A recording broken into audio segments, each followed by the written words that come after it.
শরীফ ওসমান হাদির যে ঐতিহাসিক জানাজা এবং পরবর্তীতে ঢাকা বিশ্ববিদ্যালয়ের ক্যাম্পাসে কাজী নজরুল ইসলামের পাশে তাকে শায়িত করা হয়।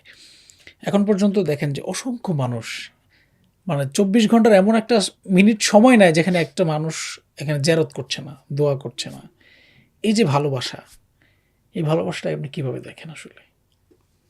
দেখেন, সবসময় মানুষ বা ইনকিলাব মঞ্চের যারা সদস্য আছে ওনারা অনেক সময় আক্ষেপ করে যে ভাই আমি কেন ওই দিন ছিলাম না, কেন ভাইকে রিক্সায় দিয়ে আসলাম, প্রত্যেক দিন ভাই বাইকে যায়, আজকে কেন রিক্সায় গেল, এই ধরনের কথাগুলো যখন বলে, তো আমি তখন ওইটা বলি যে মানে কালকে এই বিষয়গুলো নিয়ে আড্ডা দিতেছিলাম, তো জাস্ট এটা একটা চিন্তা যে হাদি ভাই এই অল্প জীবনে যেই পরিমাণ কথা যেগুলো বলে গেছে, আমার মনে হয় যে আল্লাহ কিছু কিছু মানুষকে মানে ক্লু দেওয়ার জন্য যে তোমাকে আগামীর বাংলাদেশ কেমন হবে।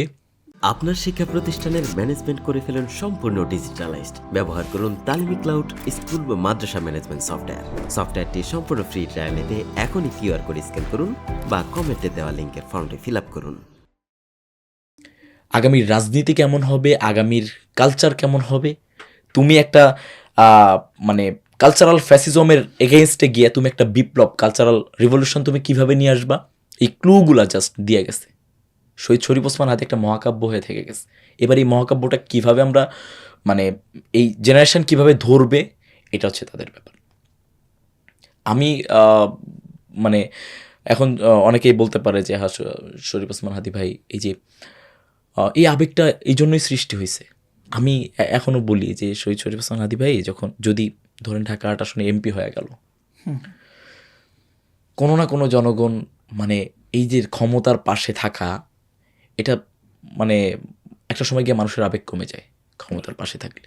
হয়তো বা শহীদ শরীফ ওসমান হাদি যদি এমপি শরীফ ওসমান হাদি হইতো, তখন হয়তো বা জনগণ এতটা কাছে নিতে পারতো না, কারো না কারো মানে বিপক্ষে চলে যেতে হয়। এটা শহীদ শরীফ ওসমান হাদির সর্বোচ্চ প্রাপ্তি, যে তার জন্য এখনো পর্যন্ত দূর দূর থেকে মানুষ এসে কান্নাকাটি করতেছে, তাহাজ্জুদের পরে কান্নাকাটি করতেছে, আমার আম্মু কান্নাকাটি করতেছে, সবার মা কান্নাকাটি করতেছে, রোজা রাখতেছে, রোজা রাখতেছে, দান সৎকার করতেছে। অ্যাকচুয়ালি এমন কোনো কাজ না যে হচ্ছে তো তার জন্য। এগুলো আসলে আল্লাহর পছন্দের এবং আল্লাহর ইচ্ছা এগুলা। কারণ আমি যতটুকু জানি শহীদ শরীফ ওসমান হাদি কিন্তু শাপলার সেই ট্র্যাজেডিরও একজন ভুক্তভোগী ছিলেন, এবং উনি উপর হয়ে পড়েছিলেন, উনি ওইখানে মারা যেতে পারতেন। ২৪-এ ওনার আশেপাশে অনেকে শহীদ হয়েছে, উনি শহীদ হতে পারতেন, কিন্তু আল্লাহ ওনাকে স্পেশালি জুলাই বিপ্লবের ওই যে আইকনিক শহীদ, আইকনিক আহত জুলাই মানে যোদ্ধা, এগুলো তো আল্লাহ দেখাইছে। কিন্তু এটা বড় ভয়াবহ একটা মেসেজ। সারা বাংলাদেশ যখন আমি জুলাইয়ের ইমাম, আমি জুলাইয়ের মুয়াজ্জিন, আমি জুলাইয়ের সেনাপতি, এই জুলাইয়ের মাস্টার মাইন্ড, ও জুলাইয়ের এগুলা যখন নিজেরা নোংরামি করতেছে, আল্লাহ ভিতরে ভিতরে ইন্টারনালি একটা মানুষকে বানাইছে, যেই মানুষটাকে সারা বাংলাদেশের লক্ষ লক্ষ মানুষ এক নামে বলবে জানা সে আমাদের জুলাইয়ের ইমাম ছিল। এবং আল্লাহ ওটা করে দেখাইছেও। এখন কেউ বলুক না যে আমি জুলাইয়ের ইমাম ছিলাম, আমি জুলাইয়ের মাস্টার মাইন্ড ছিলাম। তুমি জুলাইকে কতটুকু ওন করতে পারছো? যেই জুলাইটাকে তুমি অর্জন করছো মানুষের আবেগ দিয়ে, সেই জুলাইটা সেইখানেই ধ্বংস করে দিছো। দেখেন আজকেও কিন্তু একজন মারা গেল, শহীদ সাইফুল ইসলাম। অ্যাকচুয়ালি কে খবর নিচ্ছে? কেউ খবর নিবে না। শহীদ ওসমান হাদিকে খবর নেওয়া হয়েছে পলিটিক্যাল কারণে, জাস্ট পলিটিক্যাল বেসমেন্টটা ঠিক রাখার জন্য, যে হ্যাঁ আমি হাদির পাশে আছি, এটা নিজের পলিটিক্স ঠিক রাখার জন্য। ভাইয়ের আবেগের জায়গা থেকে আপনি দেখান না, আপনি কতবার আমি ওইটাই আমি চ্যালেঞ্জ করতেছি প্রত্যেক পলিটিক্যাল অর্গানাইজেশনকে। ভাই প্রত্যেক পলিটিক্যাল অর্গানাইজেশনকে কিন্তু সম্মান দিয়ে কথা বলে গেছে। যতটা বেগম জিয়াকে নিয়ে কথা বলে গেছে, ততটা নিজামী মুজাহিদ সাইদি, আল্লামা সাইদিকে নিয়ে কথা বলে গেছে, জামাত ইসলামকে নিয়ে কথা বলে গেছে, ততটা এনসিপি নিয়ে কথা বলে গেছে। সবার পজিটিভ কথা বলছে, পজিটিভলি সমালোচনা করছে, আমাদের মতো কাউকে গালিগালাজ করে নাই। আমি তো বলি যে শহীদ হাদি একটাই, তো এই জায়গা থেকে কতটুকু করতে পারছে ওনারা দেখাক যে হ্যাঁ আমরা শহীদ ওসমান হাদির এই সময়, তার দুঃসময় আমরা পাশে ছিলাম। এটা একান্তই ব্যক্তিগত অর্জন, আল্লাহ তাকে দিছে, আল্লাহ তাকে ওই হিম্মত দিছে। বরিশাল থেকে একটা ছেলে আসছে, মফস্বল এরিয়া থেকে আসলাম, দেখলাম, সারা দেশের মানুষকে কাঁদায় চলে গেলাম। আল্লাহ এই হিম্মতটা তাকে দিয়ে গেছে। শরীফ ওসমান হাদির জানাজা যেমন একটা আলোচিত, পাশাপাশি তার দাফন কাফন হওয়াটা বিশেষ করে ঢাকা বিশ্ববিদ্যালয় ক্যাম্পাস এবং কাজী নজরুলের পাশে, এটা কিন্তু আসলে একটা অসাধারণ ব্যাপার। কারণ তিনি কাজী নজরুল খুবই ভালোবাসতেন।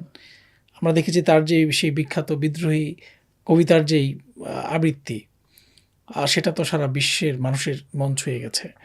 কিন্তু এর মাঝখানে আমরা দেখেছি অনেক মানুষ তার ওই সময়টাতে তার আবৃত্তির সমালোচনা করেছে, তার অ্যাপ্রোচের সমালোচনা করেছে। শেষ দিকে এসে আমরা দেখেছি তার কবর কেন কাজী নজরুলের সাথে হইতে হবে, সে কে, এরকম কোয়েশ্চেনও কেউ কেউ করেছে। আমরা দেখছি যে মৃত্যুর আগেও একটা গোষ্ঠীর জন্য তিনি ছিলেন আসলে চক্ষুশূল, এবং মরার পরেও তার লাশ, তার কবর, এটাও কিন্তু কারো কারোর জন্য একটা মানে কান্নার কারণ। তো এই যে টোটাল সিনারিও, এই সিনারিওকে আপনি কীভাবে ব্যাখ্যা করবেন? দেখেন, শহীদ শরীফ ওসমান হাদির নামটাই একটা অংশের জন্য চক্ষুশূল। কারণ উনি যেভাবে মানে যে কালচারটা এস্টাবলিশ করতে চাইছে, নজরুল, আমার মনে হয় যে নজরুলের যোগ্য উত্তরসূরি নজরুলের পাশে সাহিত্য আছে। এবং যাদের সমালোচনা করার কথা, যাদের কান্না করার কথা, সবসময় বলি যে তারা কাঁদতে থাকো, এটা আমাদের বিজয়। নজরুলকে মানে পোট্রে করার জন্য কালচারালি শহীদ ওসমান হাদি আজীবন কাজ করে গেছে।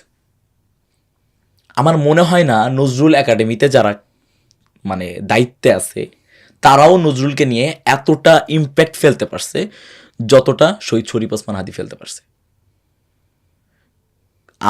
নজরুল আমাদের কাছে কি হিসেবে পরিচিত? নজরুল আমাদের বিদ্রোহী কবি।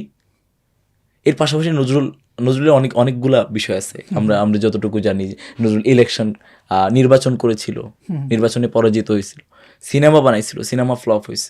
নজরুল আমাদের কাছে কি হিসেবে পরিচিত? এক একজনের কাছে এক এক রকমভাবে পরিচিত।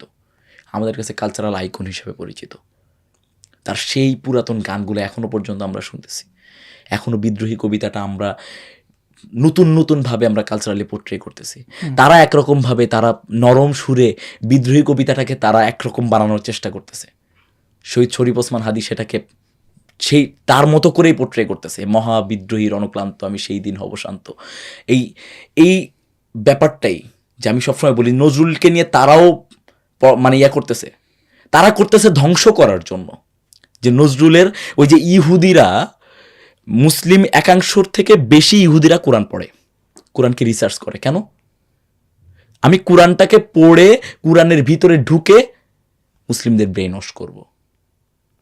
তো এই একাংশের যারা নজরুল প্রীতি দেখায়, এই একাংশের চিন্তাও এটা, আমি নজরুলকে নিয়ে পড়বো, আমি নজরুল প্রীতি দেখাবো, নজরুলের বিদ্রোহী কবিতাটাকে আমি বিনয়ের সুরে নিয়ে আসবো, নজরুলের সেই বিপ্লবটাকে আমি একটা কুসুম একটা ভাব নিয়ে আসবো।